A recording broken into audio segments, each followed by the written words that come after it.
Hi, my name is Paweł Spychalski and today let's do a teardown and let's say hardware review of the new radio from the Jumper, which is the T16. It's kind of a radio that's getting publicity, negative, positive, depends how we're gonna look at it. And just let's see what goes where.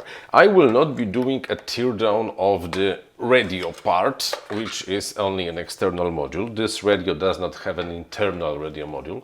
If you want to have a radio, you have to put it into the JR bay, and that's all. First of all, the top plastic, actually the silvery part, feels kind of nice. It's really nice, nicely finished, nicely molded part with, let's say, a smooth, really nice smooth finish. This black plastic, on the other hand, is you can feel it. It's cheapish. I think it's the most cheap and popular ABS plastic. It's not bad because ABS for the price is really a tough piece of plastic and can handle anything. And the battery tray, so let's remove the battery tray. Now, there are some rubbery inserts over there. The inserts, rubbery, it's not rubber, it's just rubbery, it's elastic plastic. They are held together with those small snaps, and actually I feel that after some use they will be just falling apart. Let's take them away. We won't be needing them right now. I personally would prefer them to be glued into the plastic, or even better, over molded, because from what I can see there are no nuts or screws on the sides. There is only 1 and 2 screws over here. So okay, what I like though are the switches. Switches are really cool. I think they are better switches than on my FrSky X10S. Especially I like this one, the momentary switch. It has this nice audible detent, you know when it's switched on. I like this switch. And the rest of their switches are also fine. The potentiometers, on the other hand, this one, it's not like, it's, this one holds slightly better. Are the knobs removable? Interesting. I was able to pull this knob. Okay, never mind. The sliders on the side are... the detent in the middle is too weak. You cannot really feel when the slider is in the middle, so let's say this is something that can be improved. And those buttons, also something that looks like ABS plastic, the same as the black part, not really very nice. Those 6 switches that emulate the 6-position rotary knob, on the other hand, are backlighted, and they feel much nicer.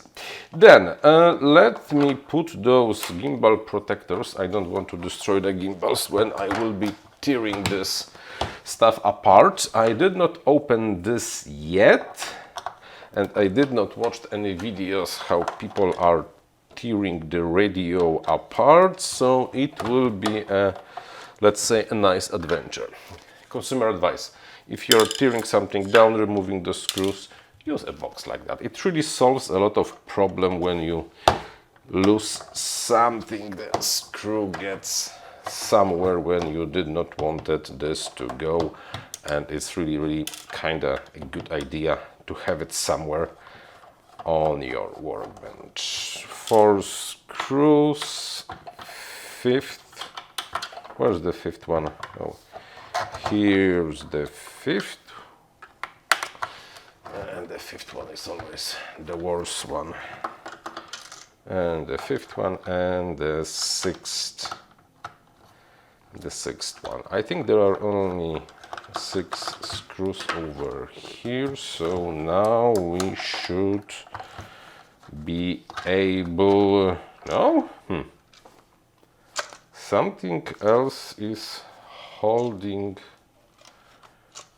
the back cover in the front. Oh, probably I would also have to remove those two. First one, the second one. Interesting thing is that here this, oh, ha, opened it, I made it, no problems over here. Interesting thing is that this element in the front, this masking element, I wonder why they use such a heavy screws to mount something that not that relevant, with plastic cover for the trainer port and the mini USB. On the other hand, when manufacturers will finally switch to micro USB or USB-C, that would be much better, but this part suggests that maybe there will be a version of this is taken from a different radio when there will be an internal module, but we don't have it, so it's not really that important. What do we have right now over here? The gimbals. The gimbals are potentiometer based. Those are not Hall effect gimbals. You see over here there is a potentiometer which does the yaw. When I turn the, no, this is roll. When I turn the roll, the potentiometer also moves, so we are able to drive anything. The gimbals look, let's say, standard, nothing super fancy. There's flat spring over here when you can regulate the tension and the springiness of the whole design. Looks fine. It's also the same ABS plastic, but everything looks, well, let's say, as the price suggests. There are no surprises over here. We have some of the elements over here, and we have the huge arm, which is the STM32F4. This is F4, so if you really want to, you can run a flight controller on it. There are no targets. We have this choke over here, the capacitor over here. Also this kind of big, I think the resistor, this is the current limiting resistor. So it should, this really suggests that the voltage stabilization on the board is strong enough to really to support connecting anything you want to the external module, but especially that the standard says that this outputs the voltage battery, the battery voltage not stabilized, so it looks, I think it looks nice, it looks good.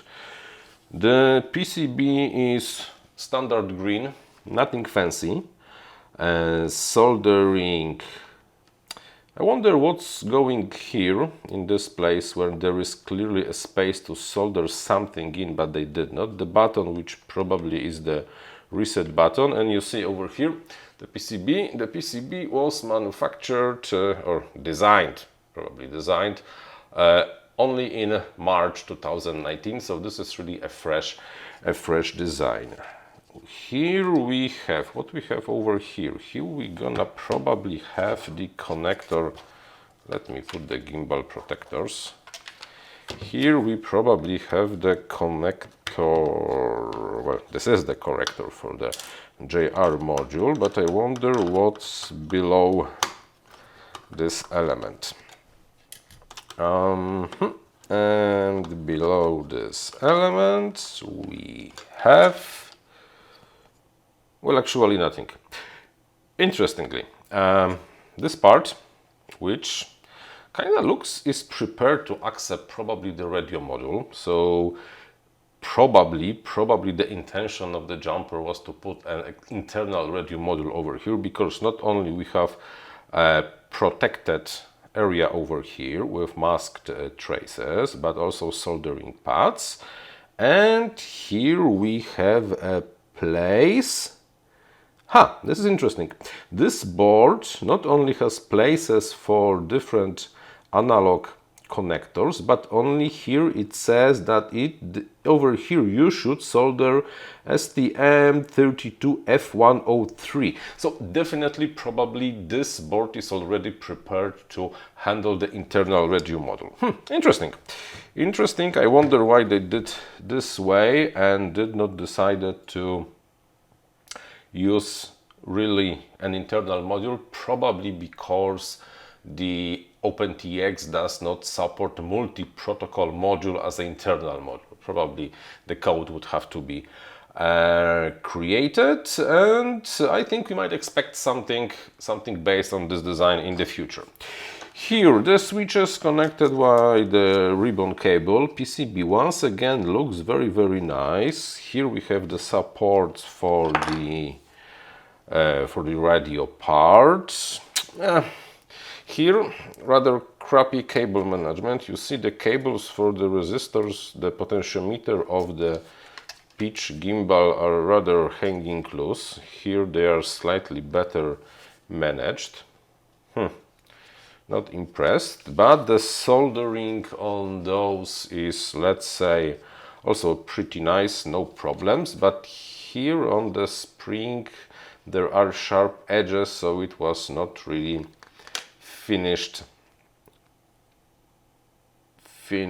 for the high quality. Still, internal build quality looks at least fine, looks at least good. What I don't like in the design, I don't like already in the design, when one day you will have to replace the switches, you will not be able just to buy the switch and solder some cables, because the switches are connected with the ribbon cable that goes into a small PCB over here, and you have to get the switch with this board or have fun soldering and desoldering this small PCB over here to the switch. This is I don't like it, but let's say it's fine. The cable management, yeah, there's you're not focusing. The cable management is, well, okay-ish. There is nothing super fancy. I wonder if I should get beneath the main CPU board to see what's below. Here we have, here, this element over here is the vibration, and over here we have the battery and the SD card, which is pre-installed. So let me plug this off, and let me plug this off and this off, and I think we will be able to remove the main PCB board from the housing. Let's then remove the main PCB board. I would prefer to be careful not to destroy this thing during the teardown, because I want to use it for at least some time to get the feeling on this element. For screws holding everything together, and on the okay, let's do it like this. Interesting how this is connected, because it appears there is one ribbon cable that connects the main CPU board to this board, which holds all the trims and this big element, which I have no idea what is it. And there is a second from the bottom side, and here is the second ribbon cable that connects this to the LCD itself. I always hate disconnecting those ribbon cables. I'm always afraid I will tear them apart. Let's then remove this plastic thing over here. Maybe the better access will be from this side.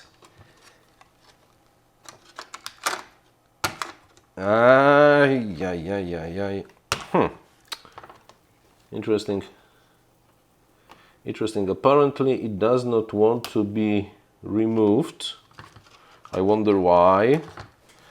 Maybe I should use a flat screwdriver. Do I have a flat screwdriver?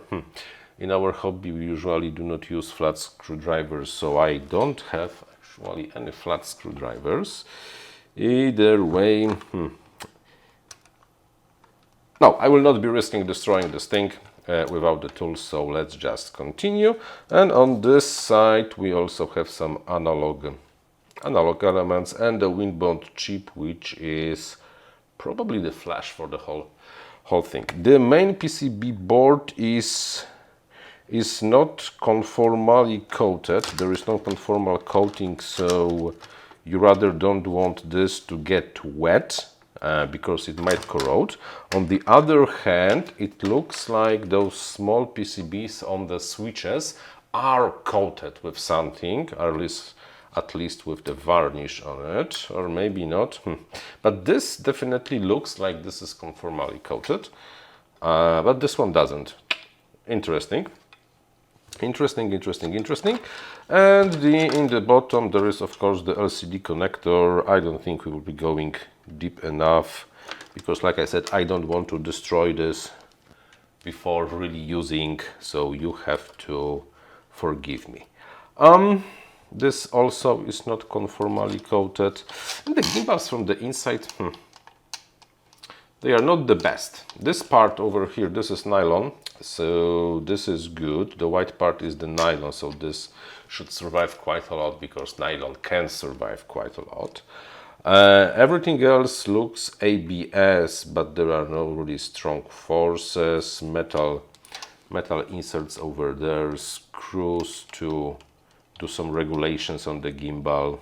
Look fine. It really looks fine. It's not, let's say, top grade, because it's not top grade, but I kinda expected that the overall build quality of the electronics on this will be much lower. Let's say I'm very positively surprised about the build quality. It's really good stuff. Decent, okay. The correct word probably is decent. Now, yeah, and those ribbon connectors everywhere. Or maybe they are. I should. Okay, my bad. This is not the connector when you pull, but you have to lift it. Should I lift it? Okay, no. I'm giving up. With my clumsy fingers, I don't want to go that deep. Okay, let me build this, let me assemble this again, and then let's see if it's still working after my touching the deep electronics of the crap. Before I will continue with the assembly, one of the accusations of the FrSky towards this radio Jumper is that this is a copy of the X10 Horus. What a coincidence, I have the Horus. This is my personal Horus, and because I opened also my Horus, I did not remove this element because, well, it's taking too much time to remove it. Let's compare if the hardware on the both of the radios is the same. Is this the same PCB? No. Is the hardware the same? Absolutely not. This has a Bluetooth, it doesn't have a Bluetooth. Even the CPU is different because the Horus uses STM 32F439, while this one is the STM 32F429. So even the series, the version of the CPU is slightly different. The difference is only on the second digit, so the differences is not really that big, but this is completely different radio. Completely different design, different specs. This one also is not conformally coated on the Horus side, so it's different. Gimbals are different. The way that the radio module is made is different. Completely different alignment of the elements. Over here we have the integrated radio module. Completely different radios, both on the outside and on the inside.